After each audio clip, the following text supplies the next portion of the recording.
네, 안녕하세요. 재밌는 역사 TV, 제역사 TV입니다. 오늘 제가 이제 올릴 영상은 대륙 삼국, 즉 대륙 백제와 대륙 신라설에 대한 또 하나의 반박 영상이라고 보시면 될 텐데, 제가 그동안 올려드리거나 댓글로 많이 달았던 그 나주 보감리 얘기는 하지 않겠습니다. 그거는 다른 영상에도 나타나 있고, 또한 이제 다른 댓글에서도 많이 제가 증명하는 용도로 사용했기 때문에 많이 아실 거라고 생각을 하고, 그 외적인 것들로 왜 대륙백제가 아닌지에 대해서 이야기를 해보려고 합니다. 이제 대륙백제나 대륙신라를 주장하는 사람들은 한자 문화권 내에 같은 한자어 몇 개만 가지고 이야기를 할 뿐이죠. 가장 중요한 것은 고고학적인 성과는 단 한 개도 내놓지 못한다는 점입니다. 고고학이라는 건 사람들이 살았던 흔적이고 역사 기록보다 훨씬 더 중요하게 입증될 수 있는 것입니다. 그런데 역사 기록과 합치되는 고고학이 한반도에는 굉장히 많죠. 신라와 백제에 대해서. 하지만 중국 동부 지역이나 사이비 역사학자들이 주장하는 곳에서는 그런 고고학적의 일치된 흔적이 나오지 않습니다. 자, 하나하나 제가 좀 살펴드리면 이제 이런 질문을 가장 많이 합니다. 대표적으로 한성, 웅진, 사비가 도대체 한반도에 있느냐? 뭐 그거에 대해서 이야기를 많이 좀 해보라고 합니다. 한성, 웅진, 사비에 대해서 그 근거가 될 수 있는 것들을 오늘 한번 정리를 해보고자 합니다. 이게 극히 일부입니다. 즉, 여기가 한성이고, 여기가 웅진이고, 여기가 삽이라는 것은 더 많은 것들로 채울 수 있지만, 핵심적인 것들만 추려서 이야기를 해드리도록 하겠습니다. 자, 첫 번째, 위에 보시는 대로, 한성은 풍납토성과 몽촌토성이다라는 점입니다. 이거에 대해서는 어떤 근거를 가지고 있는지 제가 한번 얘기를 드리면, 삼국사기의 계로왕조죠. 백제 한성 함락기사에 북성과 남성이 나오게 됩니다. 그 점을 제가 한번 기사로서 직접 한번 보여드리도록 할게요.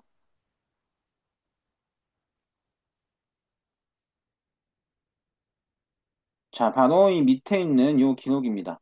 자, 고구려의 군대가 군사를 이끌고 와서 북성을 공격하고 7일 만에 빼앗고 옮겨서 남성을 공격하니 성 안에서는 위태롭고 두려워하였다라는 기록이 존재합니다. 자, 그렇단 얘기는 당시 한성은 북성과 남성으로 나뉘어져 있었다라는 걸 볼 수가 있는데 이 몽촌토성과 풍납토성에는 서로 있는 도로 유적이 발굴되기도 했습니다. 자, 그 기사를 한번 보여드리면 바로 요겁니다.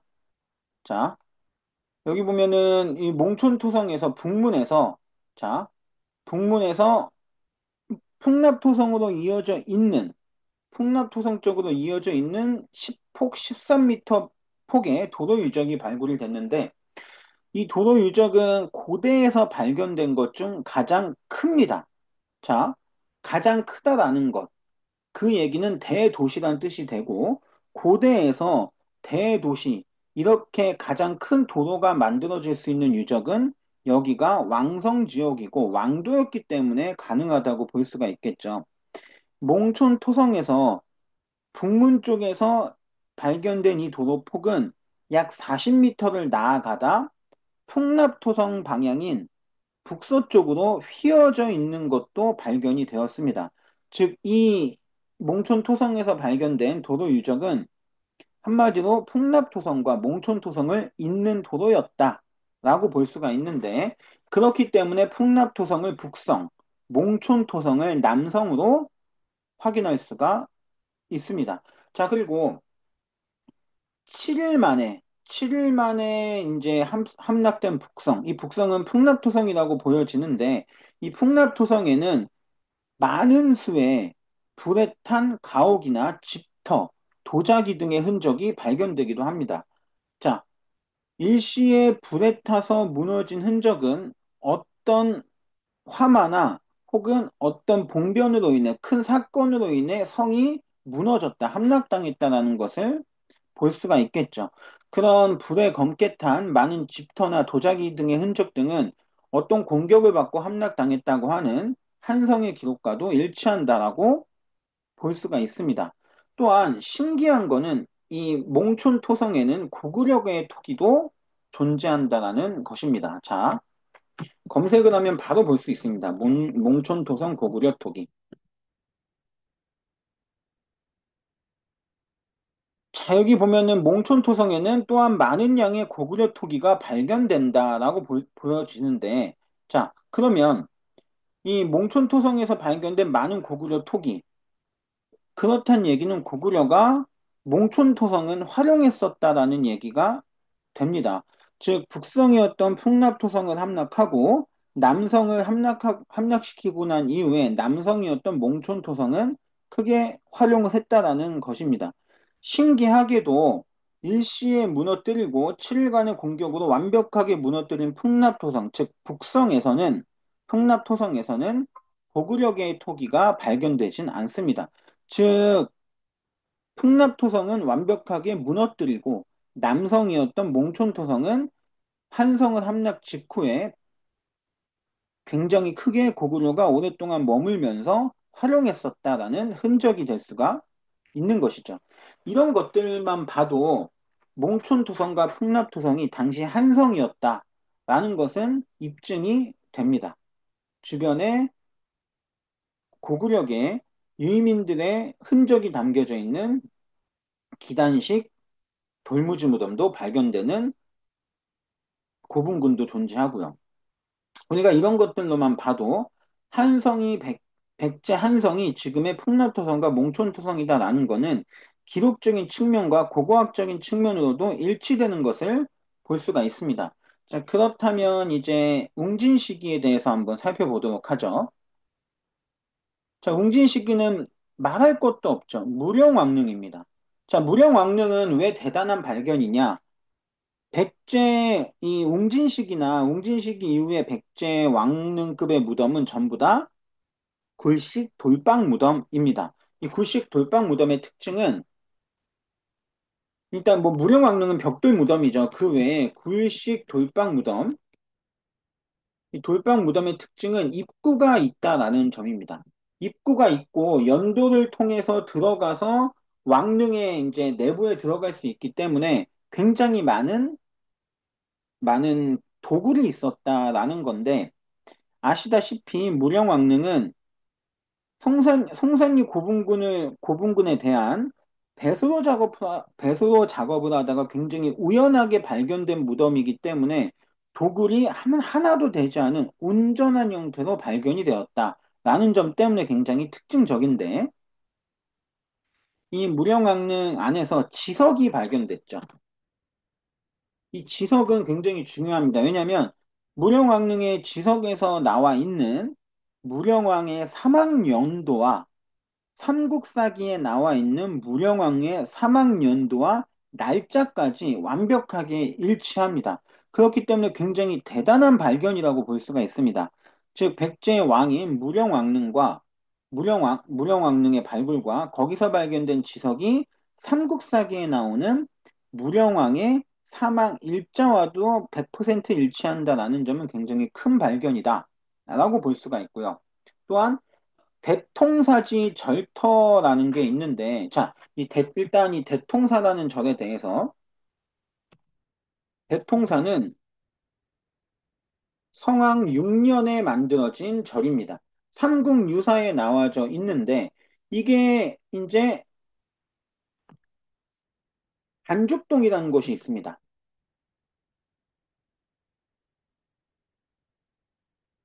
여기 보면 이제 여기 제가 검색을 해드리면,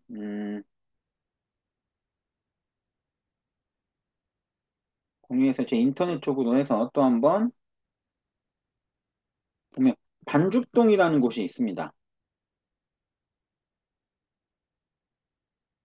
충청남도 공주시에 있는 이 반죽동에 대통사지가 있는데, 자, 여기가 왜 대통사지라는 걸 알 수 있냐? 대통이라고 적혀진 여기 보면 여기 나오죠? 대통이라고 적혀진 인장화 등이 발견되었다. 즉 대통사에 대통이라는 것이 쓰여진 인장화, 즉 기와 조각 등이 발견된 측면 때문에 이곳이 대통사지라고 명명이 된 겁니다. 즉 성왕 6년, 즉 성왕이 사비로 천도하기 전, 사비로 천도하기 전 지었다고 알려진 대통사라는 절의 흔적이 공주시에서 발견이 되었다라는 점이죠. 그렇기 때문에 이 웅진은 현재 충청도 공주다라는 것은 대통사지의 발견과 아주 반박 불가능한 무령왕릉의 발굴만 봐도 굉장히 크다고 볼 수가 있는데 그 와중에 하나가 더 있죠. 자, 굉장히 보수적인 형태라고 알려져 있는 세계 문화유산을 관리하는 유네스코에서 공주 공산성을 비롯한 여러 유적을 유네스코의 백제 역사 유적지구로 인정을 해줬습니다. 자, 유네스코는 굉장히 까다로운 곳으로도 알려져 있습니다. 복원도 없이 조금의 복원이 들어간 유적은 유네스코의 세계유산으로 인정해주지 않는 등 굉장히 까다로운 곳으로 알려져 있는데 이 유네스코가 여러 근거들을 취합해서 이곳이 백제 역사유적지구라는 곳을 인정해줬다라는 것이죠. 이 세 가지만 봐도 이 지역이 백제 웅진 지역이었다라는 점은 반박할 수 있으면 유네스코까지 반박을 한번 해보시길 바라겠습니다. 자, 이제 사비에 대한 설명을 한번 해드리도록 하겠습니다. 자, 삽이 현재 충청도 부여군은 백제의 세 번째 도성으로도 알려져 있습니다. 그 첫 번째는 능산리 사지에서 발견된 청학명 석조사리감입니다. 잘 알다시피 청항은 백제 위덕왕입니다. 능산리에 사는 사비 지역에서 만들어진 백제의 절이고요. 자, 이 능산리 사지에서 창학명 석조사리감이 발견됐다라는 것은 이곳이 사비 지역이라고 하는 명백한 증명이 될 수가 있고 또한 사비 지역에서 지금 현재 충청도 부여군에서 발견된 사택지적비에 대한 설명도 빼놓을 수는 없겠죠. 자, 이 사택시라는 성은 백제의 사비 시기에 굉장히 강력한 귀족이었다고 볼 수 있습니다. 왜냐하면 적어도 3명이 좌평을 지냈다라고 알려져 있거든요. 또한 사택지적비에 나와 있는 사택지적도 좌평을 지낸 굉장히 유력한 가문의 사람이었다. 굉장히 대표적인 귀족이죠. 좌평이라는 엄청난 그 기록이 있으니까요. 그리고 또 하나, 우리가 잘 아는 익산, 미륵사지 석탑을 알고 계실 겁니다. 익산, 미륵사지 석탑. 뭐 시험에도 많이 나오고 한쪽 면이 무너지는 그 유명한 탑이 있는데 그 탑 안에서는 금제사리 봉안기가 나왔죠. 자, 이 금제사리 봉안기에는 과연 어떤 기록이 있었는지에 대해서 한번 살펴보도록 하겠습니다. 자, 인터넷에 치면 금방 나옵니다.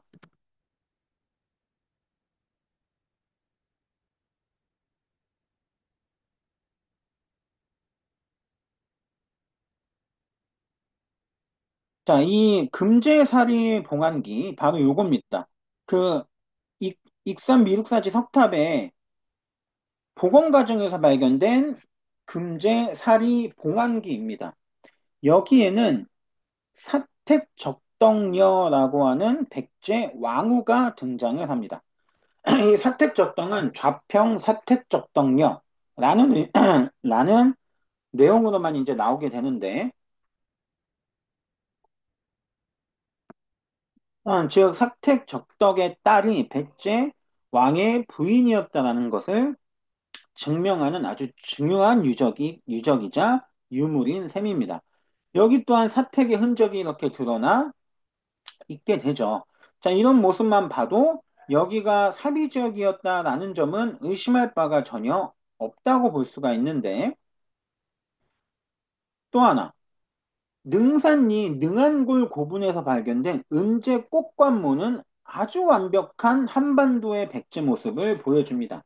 자, 은제 꽃관모는 능선리의 능안굴 고분뿐만 아니라 굉장히 많은 고분 지역 다수에서 발견이 되는 그런 고분입니다. 아, 그런 은제꽃 관모입니다. 근데 이 은제꽃 관모가 바로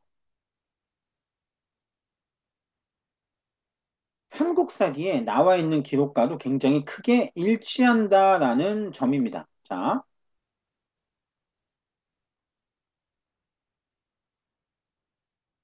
여기 보면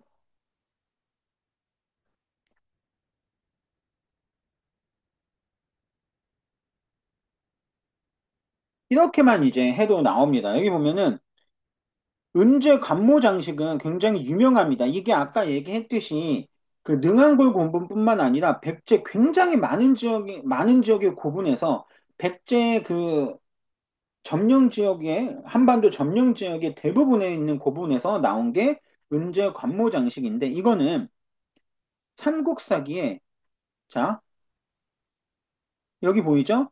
육품, 나솔 이상에 해당되는 관료가 은으로 만든 꽃장식을 사용했다라는 기록. 이게 바로 어, 삼국사기 기록에 등장합니다. 부여군의 고분에서 유물이 발견된 것은 물론 웅진백제와 여기 사비백제와 관련된 여기 보이죠? 부여 하황리, 염창리, 능산리, 능안골고분, 나주 보감리, 논산 육공리, 남원 청문리 등 즉 백제의 골식 돌박 무덤에서 주로 출토되는 이 은제관 꾸미개는 삼국사기에 나오는 육품 이상, 나솔 이상에 해당되는 관료가 사용했다라고 하는 꽃 관모와 일치합니다. 이미지를 한번 보여드리면 이제 꽃관모 이렇게 생겼습니다. 이런 모습이 있고 제가 아는 장식이 따로 있는데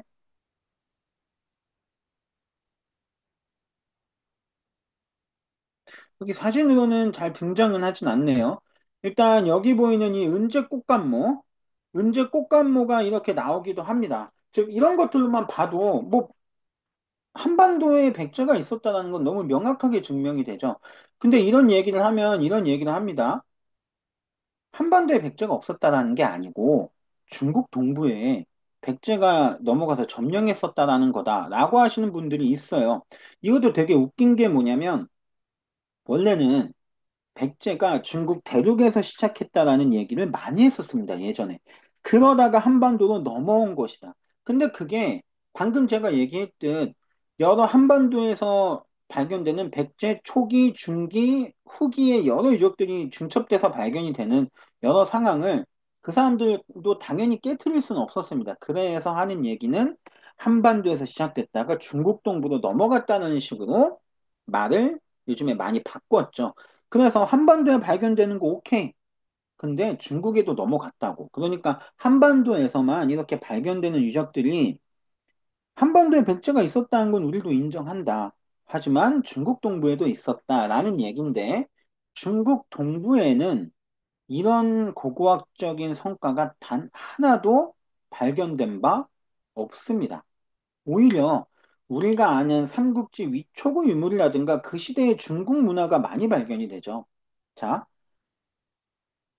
사람의 삶의 흔적은 크게 변하지 않습니다. 만약에 당시 중국 동부와 한반도 남부 전라도 지역에 있었던 백제가 같은 민족이라고 하면 같은 생활 양식의 결이 이어지는 유물들이 발굴되어져야 합니다. 하지만 중국에서 발견되는 것들은 완전한 중국풍이죠. 완전한 중국풍의 유물들이 발견될 뿐이고 한반도 남부는 우리식에 대해 우리식과 관련된 백제와 관련된 생활풍습과 관련된 여러 가지 계통의 토기 양상도 그렇고요. 가장 톡이나 고분만 봐도 알 수가 있죠. 톡이나 고분이 굉장히 유사성으로 한반도 남부에서 이어지고 있다는 점. 이게 중국 동부와는 연결되는 점이 1에서 6세기에는 없다라는 점만 봐도 백제가 중국 동부를 지배했었다는 얘기는 소설에 불과하다. 역사학의 목적이 역사상의 복원입니다. 즉, 한마디로 이 없는 근거를 가지고 소설로만 써서 몇 가지 한자어로만 뚝 떼서 만들 수 있는 게 역사학의 복원이 될 수는 없습니다. 그건 그냥 말 그대로 소설일 뿐이죠. 소설. 자, 그리고 이제 제가 또 하나 얘기하지만, 또 하나, 여기 사비가 대표적으로 이제 이것과 똑같죠. 사비 지역 역시도 유네스코가 인정한 백제 역사 유적 지구입니다. 유네스코가 근거도 없는 지역을 백제 역사 유적 지구로 인정을 해줬을까요? 아니죠. 자, 익산, 사비, 공주 이 세 군데를 유네스코는 백제 역사 유적 지구로 인정을 해줬다는 점입니다. 세 개가 다 인정을 하고 합리적으로 역사를 공부하는 우리도 다 인정을 하는데 아주 소수 집단인 사이비 역사 집단에서만 이걸 인정하지 않는 셈이죠. 참 재밌는 상황이 현상이다. 라고 볼 수가 있습니다. 자, 이 정도만 봐도 백제, 뭐, 한성, 웅진, 사비가 백제 지역이고 중국 동부와는 전혀 관련이 없는 완벽한 형태의 한반도 흔적이라고 볼 수가 있죠. 제가 항상 얘기 드리지만 이 영상을 보고 계실 사이비 역사학 추종자분들은 중국 동부 지역에서 나오는 1에서 6세기에 해당되는 중국 동부에서 나오는 신라와 백제의 문화 유적을 가져오세요. 그러면 제가 완벽하게 반박해 드릴게요. 나올 게 없거든요. 그 시대에 삼국 백제 유적, 신라 백제 유적이 거기서 발굴된 적도 없고 나올 리도 없기 때문에 전 자신이 있습니다. 자, 그렇다면 이런 얘기를 또 하게 되죠. 그 중국이 막는 거야. 못하게. 자, 근데 이것도 제가 한 가지 얘기를 드리면 중국은 동북공정을 통해서 발해가 중국의 지방 정권이었다라고 주장을 하는데 자, 그렇다면 우리가 잘 아는 그 발해 문왕의 딸 정해공주 묘비에 황상이라는 표현이 나오는 묘비석은 어떻게 세상에 공개가 됐을까요? 또한 5대 단왕의 황후였던 순목황후묘 또한 어떻게 발굴이 될 수 있었을까요? 자, 감추려고 해도 감출 수 없는 것이 있습니다. 뭐 지금 만주는 중국 땅이 아닌가요? 압록강이나 두만강 위쪽은 전부 다 중국 땅인데 그런 것들이 나오고 있잖아요. 즉, 뭐 중국 동부 지역에서 중국이 막아서 안 나오는 게 아니고 나올 게 없기 때문에 나오지 않는 셈입니다. 만주 지역에 나오는 그 기록조차 스스로 만든 기록조차 소실되어 스스로 만든 기록도 전해지지 않는 발해가 황상이라는 표현을 썼다라는 등의 황제국을 위시했다라는 그런 유적이 발굴되고 있는 와중에 중국이 나갔다? 이거는 너무 큰 소설이죠. 너무 큰 소설입니다. 지금 중국 내부에 그런 쪽에 우리 뭐 한국 역사학자들의 접근을 금지했다라는 것 때문에 이것 때문에 중국 동부 지역의 백제나 신라 유적이 나오지 않다라는 근거로 삼기는 굉장히 빈약합니다.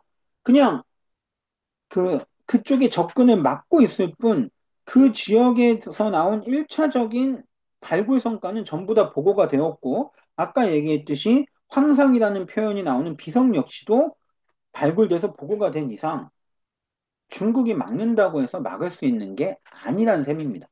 자, 이 정도. 또 하나를 살펴보면 신라도 그런 얘기를 하죠. 제가 신라는 딱 하나만 얘기 드릴게요. 여기에 신라 금성이 있습니까? 경주가 있어요? 자, 하나만 가지고도 이거는 게임 오버 시킬 수 있습니다. 남산 신성비라는 비석입니다. 자, 이 남산 신성은 언제 만들어졌을까요? 자, 여기 그 내용을 보면 진평양 때 쌓여진 남산성이 남산신성입니다. 이 남산신성은 또 하나의 기록으로도 나오게 되는데, 자, 남산신성에 장창을 짓다라는 남산신성이라는 게 삼국사기에 등장합니다.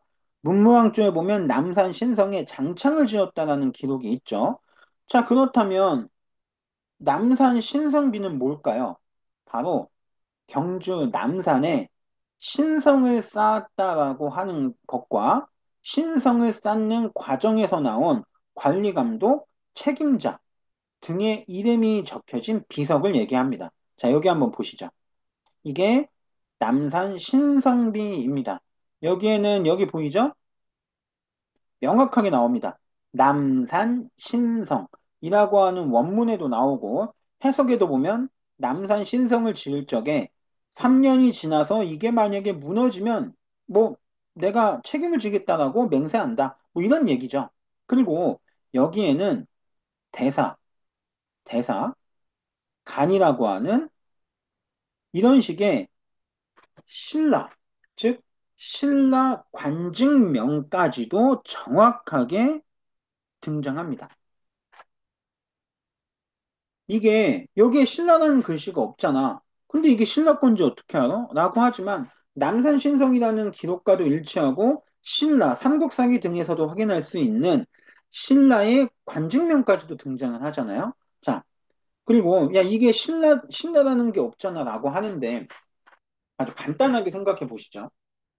우리나라에 원효대교를 짓는데 대한민국 원효대교 착공 이럽니까? 아니죠. 원효대교를 지었다. 당연한 거예요. 그 당시가 거기가 원래 신라 땅인데 왜 굳이 여기에 신라 남산 신성비라고 왜 비석에 써놓겠습니까? 당연히 거기가 그냥 신라 땅인데 대한민국 원효대교 착공이 아니라 원효대교 착공이 되는 셈인 것처럼 그 당시 거기가 완벽한 신라 지역인데 여기에 신라 남산 신성 이렇게 이름을 지을 이유가 전혀 없다라는 거죠. 비석에 그렇게 기록할 이유도 전혀 없다라는 것입니다. 이런 것들도 확인이 될 수 있으니까요. 신라 경주 역시도 한반도에 완벽하게 존재했다라는 걸 확인할 수가 이렇게 한반도에는 우리가 인정할 수밖에 없는 백제 신라의 흔적이 많이 남아 있습니다. 이제 제가 부록적인 얘기로 하나만 더 해드리면 이런 것 또한 얘기를 많이 하죠.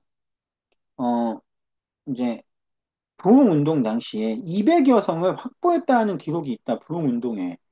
이 한반도에 성이 200개가 넘으려면 그냥 온 전체가 성으로 뒤덮여야 한다라고 하지만 그것 또한 맞지 않습니다. 우리가 잘 아는 그 챗 GPT 다들 아실 텐데 거기에만 질문 한번 해보세요. 한반도에 산성이 도대체 몇 개인지. 200여 개? 아닙니다. 몇백 개, 수백 개가 있습니다. 우리나라는 산성의 나라라고 할 수 있을 만큼 산성이 굉장히 많습니다. 그렇기 때문에 거기서 말하는 성 200여 개는 산성의 규모까지 포함하면 충분히 있을 수 있고 신라와 백제의 접경 지역인 옥천 지역에만 가도 산성을 비롯한 성이 50여 개가 발견이 됩니다. 그 작은 지역에서도요. 그러니까 이게 부흥운동에서 200여 개의 성을 확보했기 때문에 이 200여 개의 성이 한 번도에는 있을 수 없다라는 건 사이비 역사학을 추종하는 사람들 머리에서 나온 완벽한 뇌피셜일 뿐이고 사람들을 선동하기 위한 것입니다.